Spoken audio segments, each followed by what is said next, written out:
Hi, my name is Erin Long. I lived in Camp Quixote and was one of the first residents at Coyote Village. I lived there for 4 years and it transformed my life. I struggled with drug addiction and the village helped me get clean. I have been clean for over 7 years now. I have my own home and career that I love, and I'm about to get married. I am the secretary of Quixote Community Board of Directors and am happy to be able to give back to the community that gave so much to me. I will always be grateful to the churches that played a part in the history and in my own journey. I hope you can join me in supporting Quixote Communities to ensure that all of your community members have a place to call home. Quixote Communities operates and manages tiny home villages that foster community, encourage personal growth, and promote access to the care and services residents need. We currently operate 2 villages in Washington, Coyote Village in Olympia and the Orting Veterans Village in Orting. And we are about to break ground on our 3rd village, the Shelton Veterans Village in Shelton, Washington. Quixote Communities didn't start out running tiny home villages. In fact, it was originally created to help support Camp Quixote, a tent city in Olympia, Washington.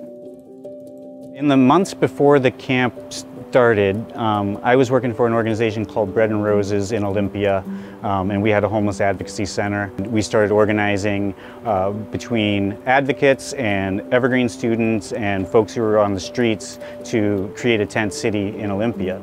To me, the 9 days that we spent on the city lot downtown, it was a life-changing experience. These were folks who had lost a lot of hope, and on the 3rd day, we gathered supplies to build sort of a common house. And it's kind of like what you see at Coyote Village now. And everybody worked together and it was wonderful. And you could just see them, they were lighter, they were dancing, they were smiling. I saw smiles that I'd never seen before, you know. So to me, it meant a lot. When residents at the camp were about to be evicted, a local faith-based community, the Olympia Unitarian Universalist Congregation, provided sanctuary by hosting them. It's a faith-based organization's right to provide sanctuary on their property, but there were still some stipulations put on by the city. The camp had to move every 90 days and had to be hosted by volunteers 24/7. This was a tall order, but the community really came together to support the residents and make it happen. This went on for 6 years, with several faith communities taking turns hosting the camp and providing support.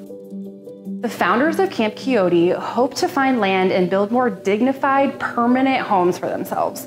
They wanted the privacy of individual homes, but they didn't want to lose the community connections that they gained from living together in the camp. Camp Quixote was self-governed by the residents living there. They created their own code of conduct and rules to live by, and everyone had a voice in the decision-making process. They really created their own community, and they wanted to keep that. That is where the tiny home village concept came to life. Residents could have their own homes and also be part of a community that could help them thrive.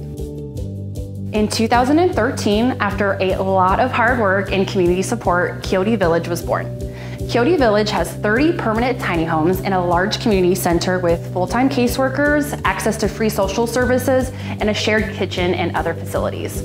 Quixote Communities work to carry forward the self-governance aspect of the camp and has the Village Life Committee, a rotating group of residents who help with policies, procedures, and events at the village.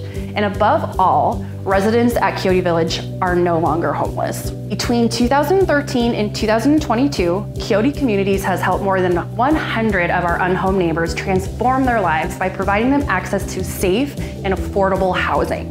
The village has seen many successes, including people reuniting with family members, earning a college degree, overcoming years of substance use, and gaining employment. Because of these successes, Quixote Communities was able to open the Orting Veterans Village in Orting in 2021 and plans to open the Shelton Veterans Village in Shelton in 2023. I hope you can join me in supporting Quixote Communities to ensure that all of our community members have a place to call home.